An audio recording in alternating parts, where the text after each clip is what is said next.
नमस्कार, news state के digital platform पर आपका स्वागत है। मैं हूं आपके साथ में ऋतु तोमर। बात करेंगे उत्तर प्रदेश के विधानसभा सत्र को लेकर, जिसकी शुरुआत आज से हो गई है, लेकिन इसके साथ ही अनुपूरक बजट जो कि इस बार भारी भरकम तरीके से पेश किए जाने वाला है। बता दें आपको कि 17 तारीख को पेश किया जाएगा, 18 तारीख को उस पर चर्चा होगी, उसके बाद पारित हो जाएगा। लेकिन क्या कुछ खास रहने वाला है अनुपूरक बजट में, उसके बारे में थोड़ा विस्तार से चर्चा करेंगे। मेरे साथ अरुण जुड़ेंगे जो कि इस बारे में थोड़ी डिटेल आपको देंगे। जी बिल्कुल। इस बार जो है यूपी का विधानसभा सत्र विंटर सेशन बहुत ही महत्वपूर्ण रहने वाला है, क्योंकि जिस तरह से आपने जिक्र किया अनुपूरक बजट जो है कल सरकार जो है पेश करेगी। और ये खास इसलिए भी है क्योंकि अब जो है महाकुंभ का आयोजन होने वाला है, और ये जो अनुपूरक बजट है जिसको हम सप्लीमेंट्री बजट भी बोलते हैं, ये पेश होगा और ये इसी पे केंद्रित होगा। और जो एक्स्ट्रा राशि जो है, एक्स्ट्रा जो रेवेन्यू स्ट्रीम्स बनाई जाएंगी, जो एक्स्ट्रा मनी लाई जाएगी, वो उसमें जो है महाकुंभ के लिए इस्तेमाल की जाएगी। देखिए, आपको मैं अपने दर्शकों को ये भी बताना चाहूंगा कि जो सप्लीमेंट्री बजट है ये एक डॉक्यूमेंट होता है, फाइनेंशियल डॉक्यूमेंट होता है, जो सरकार कभी भी पेश कर सकती है एक वित्त वर्ष में।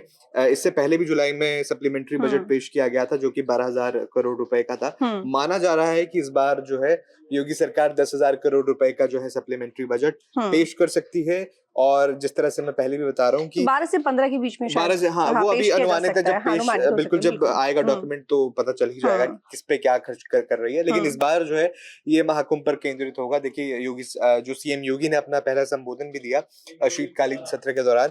उन्होंने जिक्र किया कि इस बार का जो महाकुंभ है वो दिव्य और भव्य होने वाला है, और उसे भव्य बनाने के लिए जो एक्स्ट्रा राशि जो है आवंटित की जाएगी वो इस जो है अनुपूरक बजट के जरिए की जाएगी।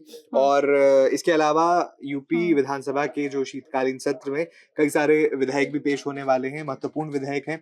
लेकिन हमने देखा कि पहले दिन ही जो है विपक्ष की ओर से खासतौर पर संभल मुद्दे पर जमकर हंगामा हुआ। पहले विधानसभा सदन के बाहर हंगामा देखने को मिला, उसके बाद हमने देखा कि अंदर सदन के अंदर किस तरह से जो है सपा के नेता वो वेल में आ गए, और बार बार जो अध्यक्ष थे विधानसभा के उन्हें उठना पड़ा अपनी सीट से, और बाद में वो नाराज होकर जो है वहां से निकल जाते हैं और स्थगित हो जाती है कार्रवाई।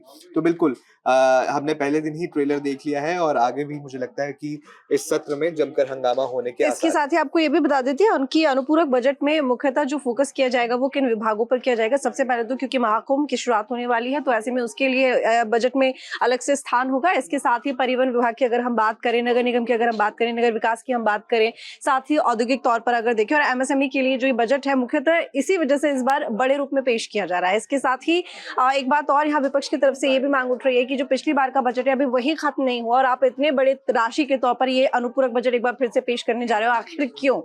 हालांकि हंगामेदार सत्र रहेगा। आज से शुरुआत हुई है, 20 तारीख तक चलेगा। अगर हम पहले दिन की बात करें, आज की बात करें, तो देखिए कुछ विधायी कार्य होंगे, इसके साथ ही कुछ यहाँ पर विधेयक हैं वो पेश किए जाने हैं। इसी तरह से आज का दिन तो निकल जाएगा। लेकिन क्योंकि कल अहम दिन है, अनुपूरक बजट पेश किया जाएगा, सभी की नजरें उस पर रहेंगी। इसके साथ ही परसों की अगर हम बात करें तो कांग्रेस की तरफ से प्रदर्शन भी किया जाने वाला है।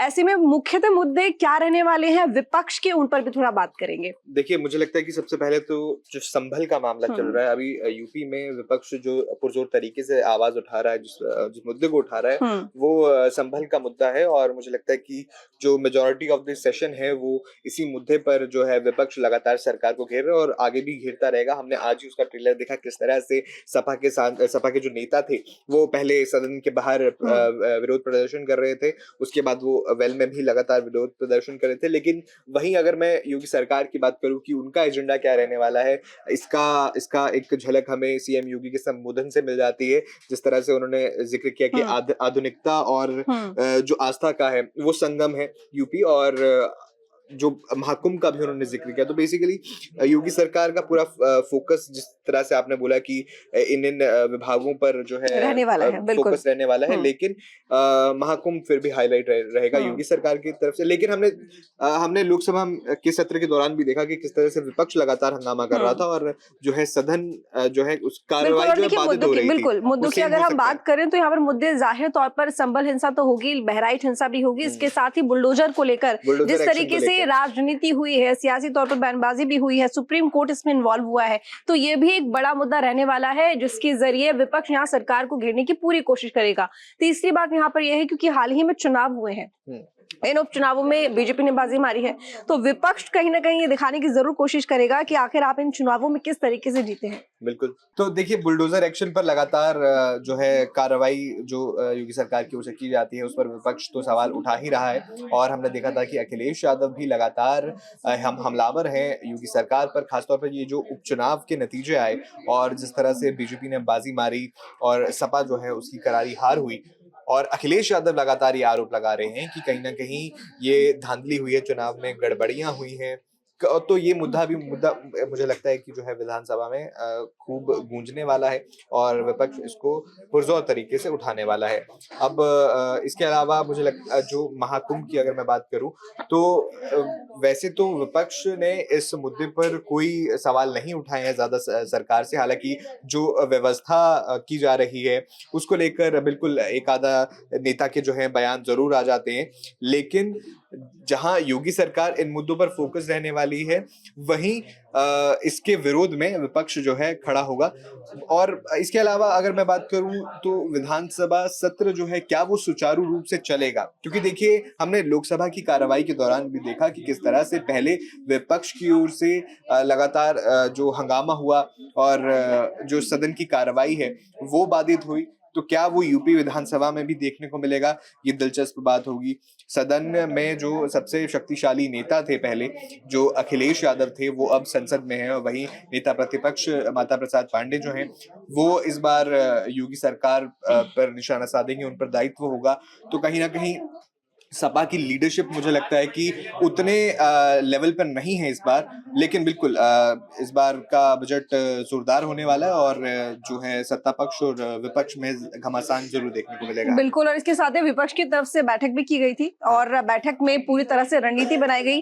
समाजवादी पार्टी के पास भी अपने मुद्दे हैं और कांग्रेस के पास भी अपने मुद्दे हैं। किसानों का मुद्दा भी फिलहाल गरमाया हुआ है, तो चाहे यहाँ पर बिजली की बात हो या फिर कानून व्यवस्था की बात हो, किसानों का मुद्दा हो या फिर यहाँ पर हिंसा ही क्यों ना हो, मुद्दे बहुत सारे हैं। देखना होगा कि आखिर विपक्ष यहाँ पर कितना तैयार है और अपने मुद्दों को किस तरीके से वो रख पाता है सदन में और सरकार से किस तरह से सवाल पूछ पाता है। हालांकि अभी जो सर्वदलीय बैठक हुई थी, सीधा सीधा सरकार की तरफ से कहा गया था, जो यहाँ पर सत्तारूढ़ पार्टी उनकी तरफ से कहा गया कि देखिए सदन को आराम से चलने दीजिएगा, जो कार्रवाई है वो होगी लेकिन हंगामा मत कीजिएगा। लेकिन ऐसा हो नहीं सकता कि सदन हो और हंगामा ना हो, ये तो जरूर देखने को मिलेगा किस तरह से जो है अध्यक्ष को वहां से जाना पड़ा। उन्होंने बाकायदा अपना जो है एयरफोन्स वहां पे पट के और वहां से निकल गए, क्योंकि लगातार जो है सपा के सांसद जो विपक्ष थे वो वेल में आ रहे थे और वो अपनी सीटों पर जाकर बिल्कुल। और अभी 20 तारीख तक चलेगा, देखेंगे क्या क्या होगा। हर दिन कुछ नया होगा और इसी तरह से हम जानकारी लेकर आपके सामने हाजिर रहेंगे। फिलहाल आपको ये इन्फॉर्मेशन कैसे लगी कमेंट करके जरूर बताइएगा, लाइक कीजिएगा, शेयर कीजिएगा। धन्यवाद। न्यूज नेशन अब व्हाट्सएप पर